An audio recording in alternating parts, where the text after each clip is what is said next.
Something creepy is going on in Japan. Tourists are being stalked and filmed with cameras by a mysterious group of people. And then these videos are uploaded to the internet without their knowledge, where they gather hundreds of millions of views.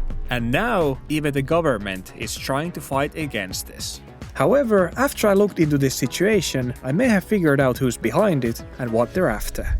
So, I first heard about this situation around a month ago. At that point, YouTube had already recommended these videos even to me many times. At first, I chalked it up to being your typical YouTube clickbait thing, where no matter what the video is about, as long as it has something to do with Japan, the people making them are going to put cute girls on the thumbnails. But then, when the Japanese government stepped in and started running warning campaigns against this phenomena, all the while being completely powerless to stop it, I decided to look into it myself, and what I found out was something I couldn't believe. The internet, including YouTube, TikTok, and even Facebook, is being bombarded with videos of female tourists petting deers in Japan. And even though it might seem cute and innocent at first, you quickly realize that these videos are not taken by the people in them, and whoever is filming is actually stalking them and taking creepy videos.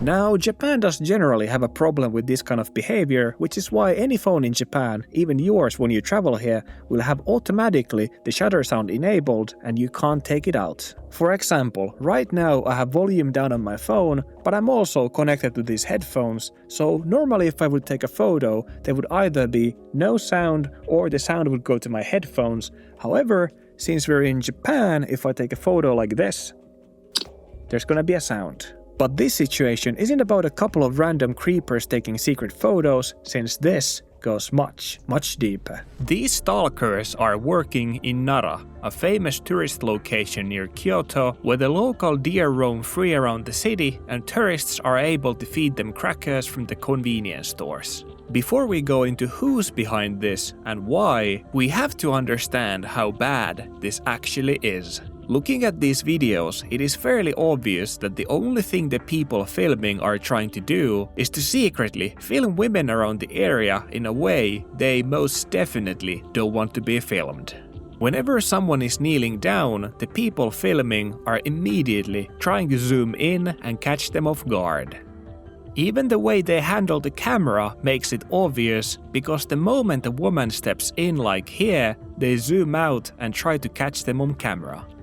Most of the videos, like for example these ones from the Nara Park Deer 2 channel with over 100,000 subscribers, follow the same formula, where they try to find a tourist with a skirt around the area and then they follow them around secretly for a long time while waiting for them to bend down so that they can zoom in. This gets even creepier when you realize that some of the girls in these videos appear to be very young. And if someone is still out there thinking that I'm just being paranoid, well, take a look at these thumbnails and tell me I'm wrong. The mind-blowing part about all of this is that this isn't just a couple of videos here and there. This is a whole empire with hundreds of channels, tens of thousands of videos, and hundreds of millions of views. For example, here we have Japan Vlogs 2 with almost 50,000 subscribers and 1.2k videos, all of them of the same thing. And then once again here we have Nara Park Deer 4, 35,000 subscribers, but 1.3 thousand videos of the same thing. And lastly, here we have Travel Japan 1M with almost 200,000 subscribers, but 1.6k videos, once again, of the same goddamn thing. And this is just tip of the iceberg, because you can just search Nara Deer Park on YouTube and be greeted with thousands of these videos from different channels, and clicking any of them will take you to a new channel with hundreds of these videos. The same thing is also happening in TikTok, where Nara Deer Park search term brings you an unlimited amount of stalker videos, and even simply searching for kankokyaku, which means tourist in Japanese, will bring you a significant amount of videos from these creeps.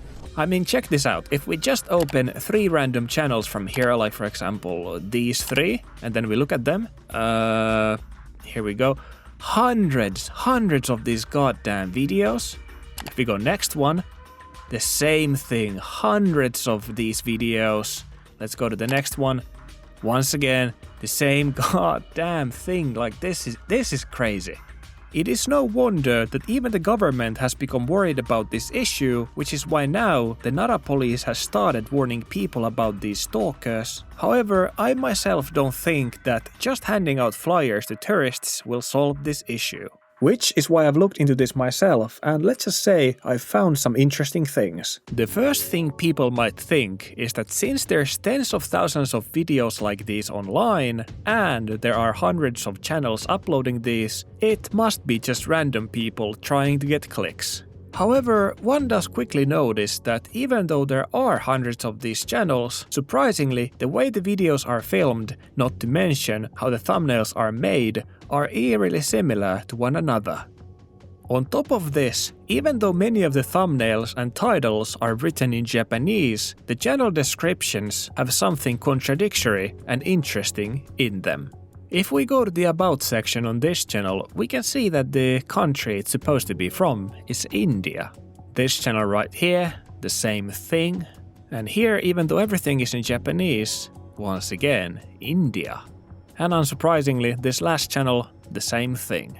One could think that, alright, it's just people in India re-uploading what they find online, but that wouldn't explain the way they are filmed, and also the Japanese descriptions and titles. So here's what I think is going on. Scouring through the videos, I was able to find an old YouTube short where one of the guys is on camera with some young Japanese girls speaking Hindi. This same man has been previously photographed by locals, allegedly following people around and taking these videos. In another video of his, he approaches an Indian man on the street who seems to be hanging out with an older Japanese man, and all of them seem to know each other and are seen joking around. Considering these people seem to be working together, the channels are similar to each other, and all of them share the same half Indian, half Japanese presentation, it seems there is a small group of people in Kyoto area secretly filming all of these videos and uploading them online to different channels in order to avoid demonetization and getting caught. Now the big question is, how did these Indian guys end up in here, working with these Japanese old men? The most likely explanation is that these people originally came to Japan under a so-called technical intern training program. This program is designed to fill labor shortages in Japan, however, it is generally understood to have poor oversight and often leads to them working illegally in shady businesses. This content farm operates in the gray zones of both the law and the algorithm. Just legal enough for Japan and just innocent looking enough for YouTube. So whenever you come to Japan, be careful out there, since as innocent as the deer are, the people around you might not be.